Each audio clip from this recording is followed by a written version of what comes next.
नमस्कार दोस्तों, स्वागत है आपका न्यूज का साइंस चैनल में। आज का हमारा टॉपिक है छंद। छंद हम लोगों ने पिछली वीडियो में पढ़ा था और छंद के नियमों को देखा था, छंद की परिभाषा को देखा था, छंद के अंगों को देखा था और उसके आधार पर हम तय कर रखे थे कि छंद कितने प्रकार के होंगे।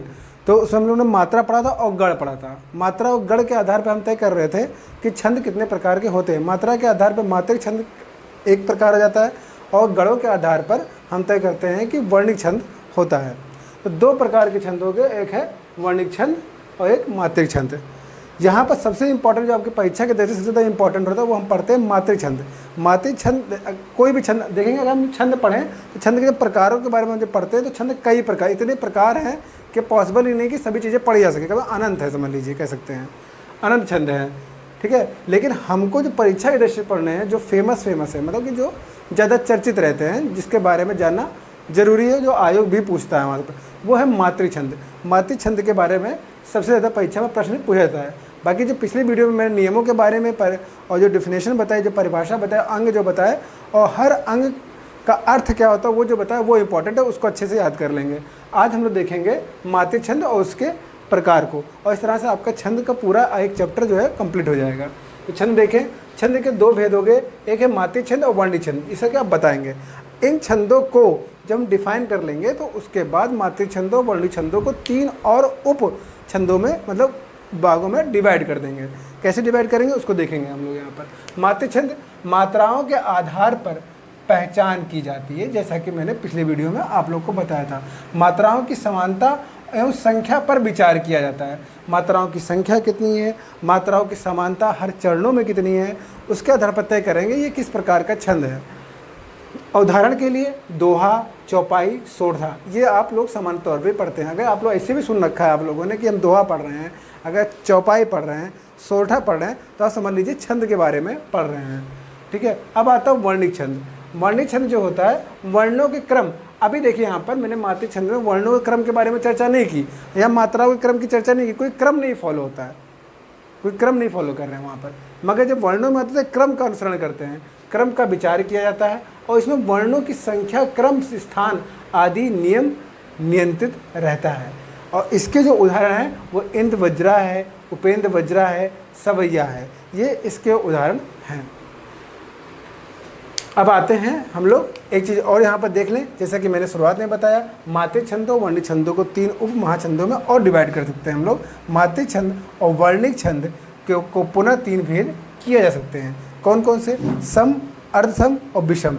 सम विषम, जब हम सम पढ़ रहे हैं तो सम का अपोजिट विषम, और एक होता है अर्धसम। उसको देखें कैसे, जिसमें वर्णों या मात्राओं की संख्या चारों चरणों में, हमने पहले बताया कि चार चरण, सामान्य तौर पर चार चरण हम लोग लेते हैं, और चारों चरणों में अगर मात्राओं की संख्या समान आ जाए, हमने कह दिया 16-16 है, तो वो क्या कहेगा, सममात्रिक कहलाया जाएगा। वो पूरा का पूरा जो छंद जो पढ़ रहे हैं वो पूरा का पूरा छंद कैसा है, सममात्रिक छंद है, लेकिन कैसा है, सममात्रिक छंद कहलाया जाएगा। अर्धसम कैसे बोलेंगे, जिसमें प्रथम और तृतीय यानी जो विषम चरण है, जब हम चार चरण पढ़ रहे हैं तो उसमें विषम हो, पहला और तीसरा विषम होगा और दूसरा और चौथा सम होगा। तो प्रथम और तृतीय चरणों में एवं द्वितीय और चतुर्थ चरणों में यह मात्राओं की संख्या समान होती है। मतलब ऐसे कह सकते हैं हम लोग, पहले और तीसरे में मात्राओं की संख्या कुछ और होगी, लेकिन जो पहले में मात्राओं की संख्या होगी वही तीसरे में भी मात्राओं की संख्या होगी, और जो दूसरे मात्राओं की संख्या होगी वो चौथे मात्राओं की संख्या होगी। हालांकि पहले और दूसरे में, दूसरे वाले में चरण मात्राओं की संख्या अलग अलग होगी, लेकिन जो पहले में, मान लीजिए मैंने कहा 7 है, या उदाहरण तो 11 कह लिया, तो 11 मात्राएं पहले में, तो 11 मात्राएं 13 में होंगी, 12 मात्राएं 2 में, तो 12 मात्राएं चौथे में। ये नहीं कि चारों चरणों में समान होंगी। जब चारों चरणों में समान होगी तो सममात्रिक कह दिया मैंने। तीसरा आता है विषम। विषम, यहाँ चारों चरणों में वर्णों की संख्या अथवा मात्राओं की संख्या असमान होती, मतलब चारों चरण हम लेंगे तो चारों चरणों में अलग अलग है, एक में 12 है, एक में 11, एक में 10, एक 9 है। इस तरह से उदाहरण के लिए हम लोग समझ सकते हैं। अब चलिए आइए देखते हैं मात्रिक छंदों के भेद। मात्रिक छंदों के भेद में पहला आता है इंपॉर्टेंट दोहा। दोहा आप लोग बहुत सुनते होंगे। दोहा होता क्या है, तो हमें जैसा कि मैंने बताया, मात्राओं के आधार पे, मात्राओं की संख्या के आधार पे, मात्राओं की संख्या की समानता के आधार पर हम तय करेंगे कि ये किस प्रकार का मात्रिक छंद है। तो दोहा आते हैं, इसमें प्रथम और तृतीय यानी कि विषम चरण में 13-13, मतलब कि पहले में 13 और तीसरे में 13, दोनों में 13-13 मात्राएं, और द्वितीय और चतुर्थ में 11-11, यानी दूसरे में 11 और चौथे में 11, मतलब 2 और 4 सम हो गया और 1 और 3 विषम हो गया, यानी विषम में 13-13 और सम में 11-11 मात्राएं। तो ये कैसा हो गया, जैसा मैंने बताया कि अर्ध सम में क्या होता है कि कोई 2 चरण ऐसे होंगे जिसमें समान मात्रा होंगे, कोई 2 चरण ऐसे होंगे जिसमें समान मात्रा होंगी, यानी पहला और तीसरा, दूसरा और चौथा। तो इसे बोलेंगे अर्ध सममात्रिक। तो आप जान जाइए, दोहा याद कर लीजिए, अर्ध सममात्रिक है तो इसका मतलब पहले और तीसरे में मात्रा संख्या कुछ और होगी और दूसरे और चौथे में मात्रा संख्या कुछ और होगी। हाँ, वो कुछ कौन सी हैं, तो दोहा के लिए 13-13 और 11-11 मात्राएं याद रखना आपको। उदाहरण के लिए मैंने एक उदाहरण दिया है, मेरी भव बाधा हरो राधा नागर सोई, जा तन की झाई परे श्याम हरित द्युति हुई। जब इनमें मात्राओं की संख्या निकालेंगे तो जैसा कि मैंने मात्राओं संख्या काउंट करने के लिए कहा था, जैसे लिखा है कि रामा, हमने लिखा है रामा, तो रामा में मात्राओं की संख्या जब करेंगे तो रा पे आ की मात्रा और मा पे आ की मात्रा, मतलब कि इस तरह की मात्रा हम लोग डिनोट करेंगे। अगर लिखा है राम, तो राम जब हम पढ़ रहे हैं तो रा पे आ की मात्रा मतलब इस तरह से, और मा पे कोई भी मात्रा नहीं है तो सिंगल ऐसे डंडा हम लगा देंगे और इस तरह से मात्रा काउंट कर लेंगे। तो मतलब रामा में कितनी मात्राएं होंगी, तो आप कहेंगे रामा में 4 मात्राएं हैं, क्योंकि 2-2 मात्राओं का पेयर बन गया। यहाँ पर राम में कितनी मात्राएं, तो 2 ये 1 3 मात्राएं हैं। उसी तरह से इस दोहे में जब हम लोग पढ़ रहे होंगे, इस दोहे में जब मात्राओं की संख्या काउंट करेंगे तो पहले वाले में आपको दिखेगा 13 मात्राएं और दूसरे वाले में आपको दिखेंगी 11 मात्राएं, या देखेंगे। तो फिर तीसरा जब चरण आएंगे फिर हमको 13 मात्राएं मिल जाएंगी और फिर चौथा चरण आएगा तो 11 मात्राएं मिल जाएंगी। दोहे में ऐसा होता है। फिर देखते हैं सोलठा, अर्ध सममात्रिक ये भी है। इसमें पहले और तीसरे चरण में 11-11 मात्राएं और दूसरे और चौथे चरण में 13-13 मात्राएं। हम कह सकते हैं कि ये दोहे का उल्टा होता है। तो याद कर लीजिए, परीक्षा में आ जाए कि सोलठा दोहे का उल्टा और दोहा सोलठे का उल्टा होता है। कोई भी एक याद करेंगे तो एक दूसरा आप निकाल लेंगे। जैसे मान लीजिए आपने दोहा पहले नंबर पर पढ़ा तो दोहे का उल्टा सोलठा। दोहे में हमको याद है कि 13 और 11 का पेयर चलेगा, तो 11 और 13 का पेयर चलेगा आपका सोलठा में। चौपाई में देखें, चौपाई में सममात्रिक छंद। सममात्रिक छंद का मतलब कि उसके हर एक चरण में समान मात्राएं होंगी। अब देखिए मात्राएं कितनी होंगी, तो 16-16 मात्राएं। याद कर लीजिए, 16-16 मात्राएं, हर चरण में 16-16 मात्राएं हैं। किसी में किसी प्रकार का वेरिएशन नहीं देखने को मिला तो चौपाई वो कहलाएगी। रोला क्या है, इसमें 4 चरण होते हैं। प्रत्येक चरण में 11-13 के विराम से 24 मात्राएं काउंट की जाएंगी। अभी विराम के 11 मतलब कि एक ही लाइन में हम कॉमा करके लिख देते हैं एक ही लाइन। तो एक जो लाइन होगी वो 11 मात्राओं की होगी, दूसरी लाइन जो बगल में होगी वो 13 मात्राओं की होगी। फिर 11 फिर 13 फिर 11 फिर 13। तो इस प्रकार देखेंगे कि 11-13 का जो पेयर चलेगा ये। लेकिन तो जब 11-13 का पेयर चलेगा और 4 चरण है तो इसका मतलब इसका कैसा होगा, सममात्रिक हो गया। मतलब 11-13 में 24, 11-13 जोड़ेंगे तो 24 मात्रा है, फिर दूसरे में भी 24 मात्रा है, फिर तीसरे में भी 24 मात्रा है, और चौथे में भी 24 मात्रा हमको देखने को मिल रही है। मतलब कि हम कह देंगे कि रोला जो है सममात्रिक होता है। लेकिन हमने लिखा है कि प्रत्येक चरण में 11-13 के विराम से, 11-13 के विराम से मतलब कि पूरा एक लाइन होगी, एक चरण में 2 लाइन होगी, कॉमा करके लिखते हैं हम लोग उसको। उसमें हम लोग पूर्ण विराम नहीं लगा रहे हैं, यहाँ ध्यान दें। कुंडलियाँ देखिए क्या होता है, दोहा और रोला छंद को मिलाने से। दोहा कहाँ है, ये देखिए, दोहा 13-11 और रोला मतलब कि 4 चरण है, मतलब 11-13 के विराम, मतलब कि मिलाने से कुंडलीय छंद बनता है। इसमें प्रथम 2 पंक्ति दोहा होती है और अंतिम 4 पंक्ति रोला होती है।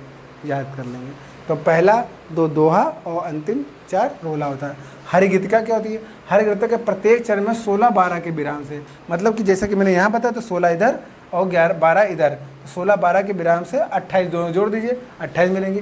मतलब कि प्रत्येक चरण में 28 मात्राएं होंगी और प्रत्येक चरण में 28 मात्राएं, मतलब कि जो हरिगीतिका है वो सममात्रिक हो गया। जैसे कि आपका रोला था सममात्रिक, उसमें प्रत्येक चरण में 24 थी, इसमें 28 है। तो याद कर लीजिएगा।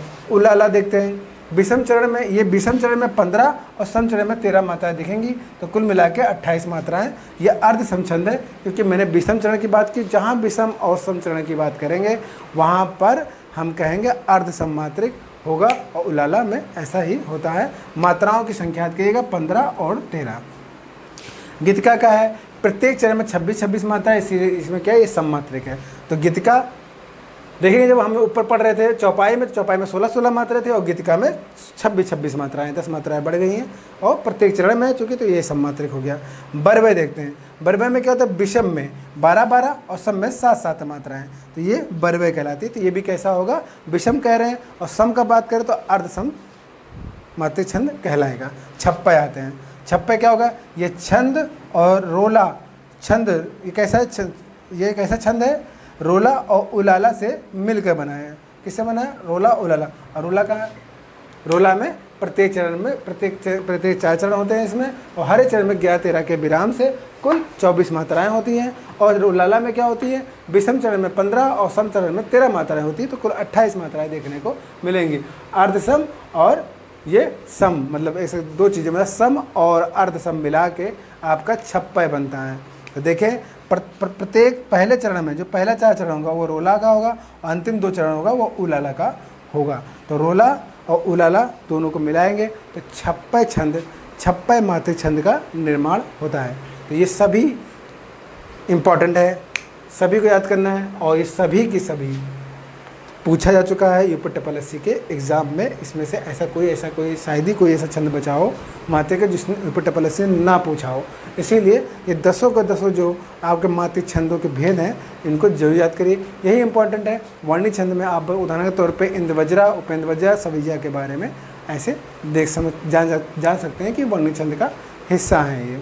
सम और अर्धसम और विषम का मतलब मेरे हिसाब से आप लोग को समझ में आ गया होगा। नहीं समझ में आया होगा तो आप उदाहरण को देखकर आप समझ सकते हैं, जो मैंने उदाहरण यहाँ पर लिखा है जो प्रकार लिखा है यहाँ पर। उम्मीद करता हूँ वीडियो आपको काफ़ी पसंद आया होगा, इसलिए इस वीडियो को अधिक से अधिक लाइक करें, शेयर करें, सब्सक्राइब करें। आज के लिए इतना ही, धन्यवाद।